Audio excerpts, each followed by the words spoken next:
მოგესალმებით მეგობრებო, დღეს მინდა ვილაპარაკო ჩვენს კოლექტიურ ტრავმაზე და რამ განაპირობა, რომ პროპაგანდა ასე ადვილად ზემოქმედებს ადამიანებზე, რომელიც რაღაც კოლექტიური ტრავმის გავლენის ქვეშ არიან.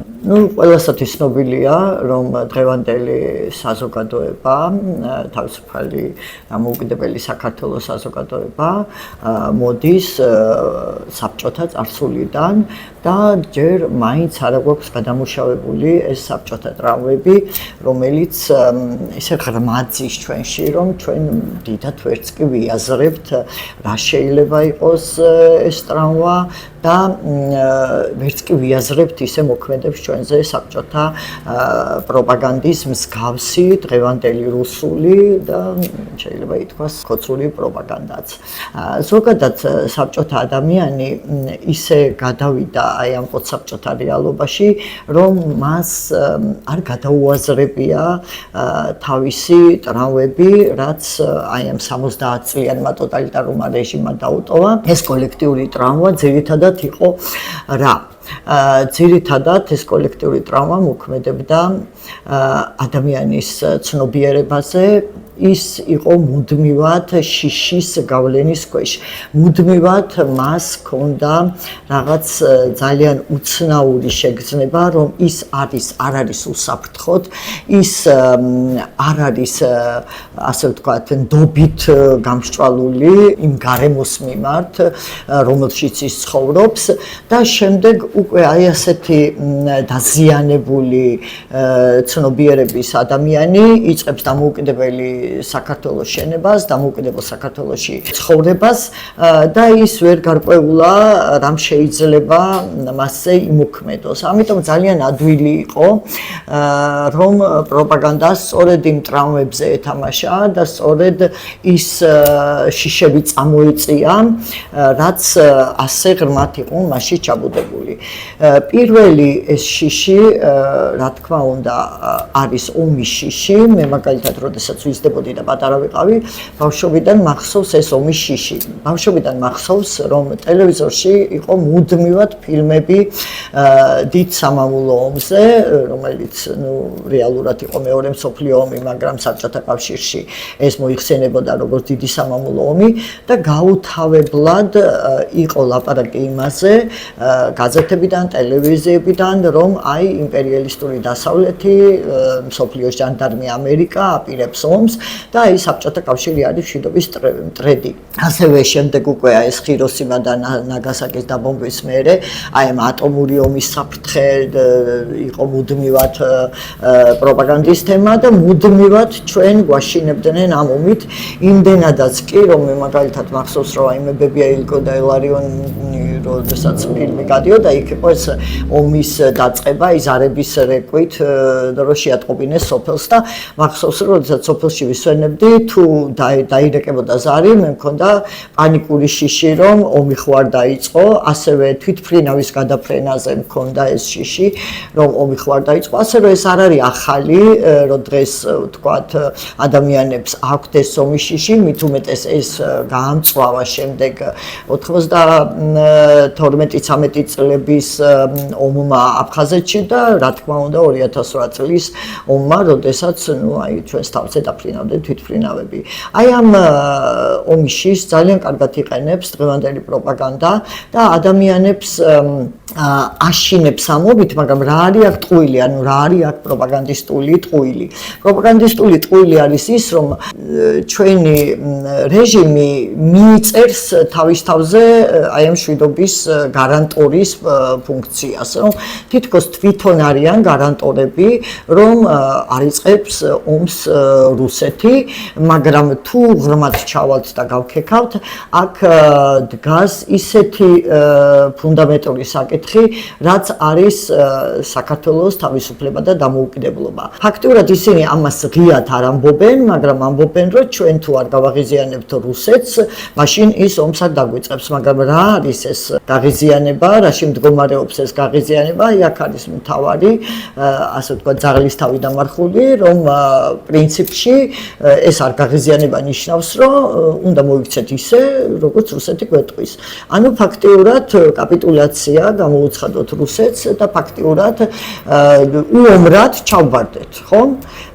არის ამაზე თანახმა საქართველოს მოსახლეობის ძალიან დიდი პროცენტი, რა თქმა უნდა, არა და ეს აჩვენა სწორედ აი 28 ნოემბრის განცხადებამ, როდესაც კობახიძე გამობრძანდა და მოგვიწოდა, უბრალოდ გამოაცხადა, რომ ის წყვეტს დასავლეთთან მოლაპარაკებებს ევროკავშირში გაწევრიანების და ნუ ყველა ვნახეთ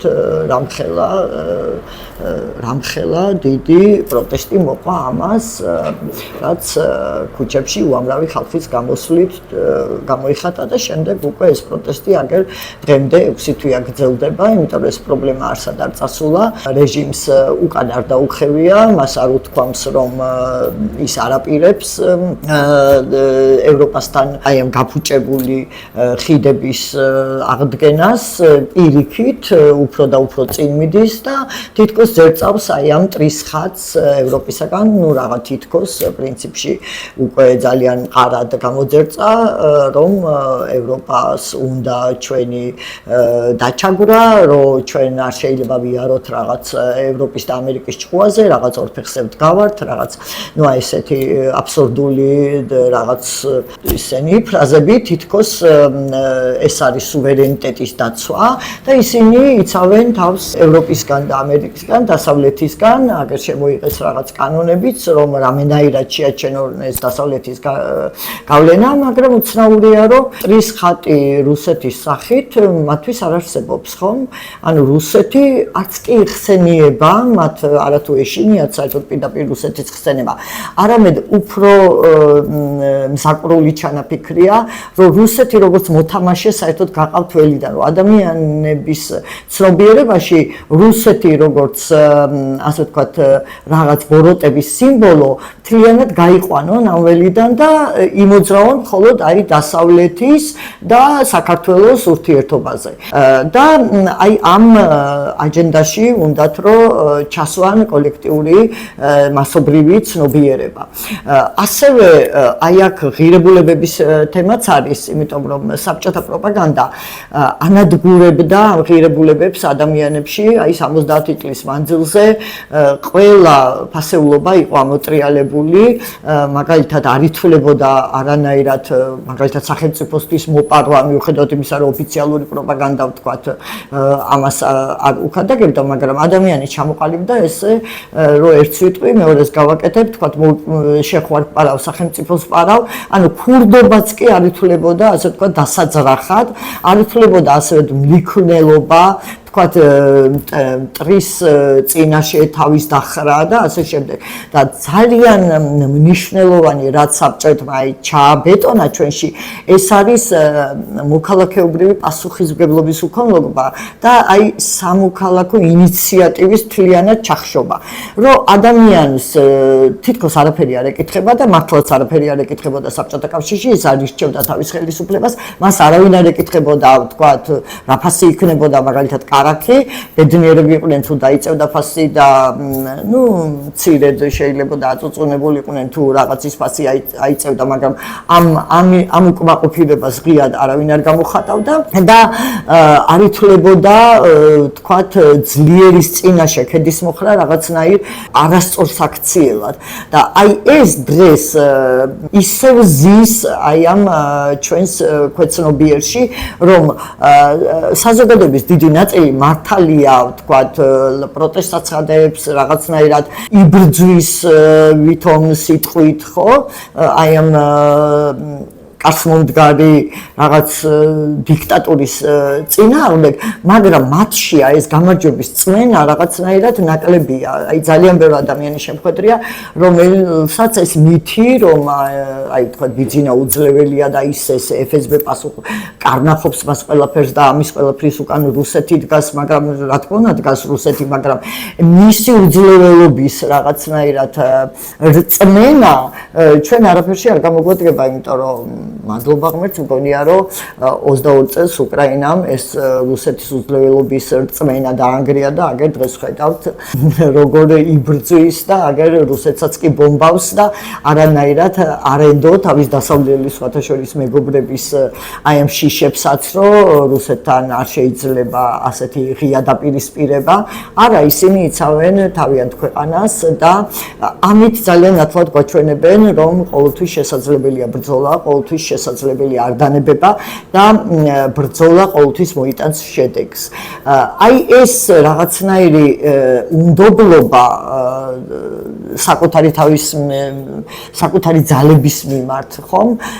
მე მგონია რომ აი ამაზე ძალიან ბევრი გვაქვს სამუშაო საკუთარ თავებზე, იმიტომ რომ ამის ქვეშ დევს სწორედ აი ეს რაღაც თვითდესტრუქციული ქმედებების რაღაცნაირი დიდი სისტემა, რომელიც ჩვენ არ გვაძლევს უფლებას, რომ ნამდვილად თავისუფლები გავხდეთ. იმიტომ რომ ვერც საზოგადოება, ვერც სახელმწიფო ვერ იქნება თავისუფალი, თუ ის არათავისუფალი მოქალაქეებისგან შედგება, თუ ეს ადამიანები რაღაცნაირად არ ირწმუნებენ საკუთარ ძალებს, არ ირწმუნებენ რომ ბრძოლა ყოველთვის შეიძლება დამთავრდეს გამარჯვებით, ან ყოველ შემთხვევაში როდესაც ვიბრძვით არ მოვფიქრობდეთ იმაზე, რომ ვიღაცამ რაღაც გარანტიები უნდა მოგცეს, რომ აი ხა ჩვენ აუცილებლად გავიმარჯვებთ და გადავაბრალოთ მუდმივად სხვებს, რომ აი ვიღაცა რაღაცას არ აკეთებს. ყველამ ჩაიხედოს საკუთარ თავში, მონახოს იქ თავისი მოქალაქეობრივი პასუხისმგებლობა და რაღაცნაირად გაამაგრდეს წმენაში, რომ ჩვენ არ გვაქვს უკან დასახევი, ისევე როგორც არ აქვს უკან დასახევი უკრაინელებს, იმიტომ რომ რუსეთი მთლიანად გაგვანადგურებს და არ აქვს მნიშვნელობა ბომბებით მოგვიგრექს კისერს თუ თავისი აი ესეთი რბილი ძალით და განსაკუთრებით აი ამ თავისი ხარდაჭერილი რეჟიმის ხერხით, იმიტომ რომ ჩვენ ვხედავთ რომ მუდმივად აქებენ მათ და ყველა ნაბიჯს უწონებენ რუსებია რა. და ეს ძალიან ამან უნდა რაღაცნაირად გამოგვაფხიზლოს ჩვენ და დავინახოთ რომ არ შეიძლება ის იყოს კარგი ჩვენი სახელმწიფოსთვის, რაც რუსეთს მოსწონს, ხო? და რაც არ მოსწონს დასავლეთს. აი ეს ძალიან მარტივი ფორმულაა. მე ვფიქრობ, რომ ჩვენ ძალიან ხშირად უნდა დავსვათ კითხვები, მაგალითად ეს ომი ვინ უნდა დაიწყოს, ხო? უნდა დაიწყოს რუსეთმა რა, წესით, ხო? ამერიკა ხო არ გვიწყებს ომს, ან ხო არ გვიწყებს ომს დასავლეთი, ევროპა, იტალია ხო არ გვიწყებს ომს. ეს ომი შეიძლება დაიწყოს რუსეთმა, მაგრამ იმის მაგვრად, რომ ჩვენი საქართველოში დამკვიდრებული რეჟიმი იმაზე ფიქრობდეს, რომ თავდაცვის უნარიანობა გააძლიეროს, არა პირიქით ისინი ასე ვთქვათ ირიბად ადამიანებს უბიძგებენ იქითკენ, რომ მაინც არაფერი გვეშველება ეს უიმედობის განცდა, მაინც ჩვენ აბა რუსეთს როგორ მოვერევით ბიძი და მუდმივად უნდა ვიყოთ რაღაც ბუჩქებში ჩამალული, რომ აი დიდმა რუსეთმა არ შეგვამჩნიოს. მაგრამ კითხვა ძალიან ლეგიტიმური კითხვაა, რატომ არ დაიწყო რუსეთმა ომი პარალელურად მოლდოვაში, რატო არ დაიწყო პოლონეთში, მაგალითად რატო არ დაიწყო თუნდაც სომხეთში, არა, არსად არ დაუწყე ომი, რაღაც საქართველოში უნდა დაიწყოს.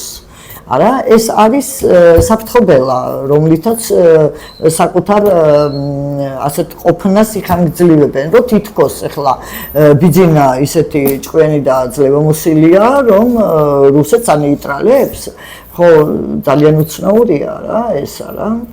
აი ამიტომ მგონია რომ დავსვათ მეტი კითხვები, გავიაზროთ ჩვენი ქმედებები და რაც თავარია, მინდა რომ გქონდეს საკუთარი ძალების რწმენა, იმიტომ რომ გამარჯვების რწმენის გარეშე წარმოუდგენელია გამარჯვება.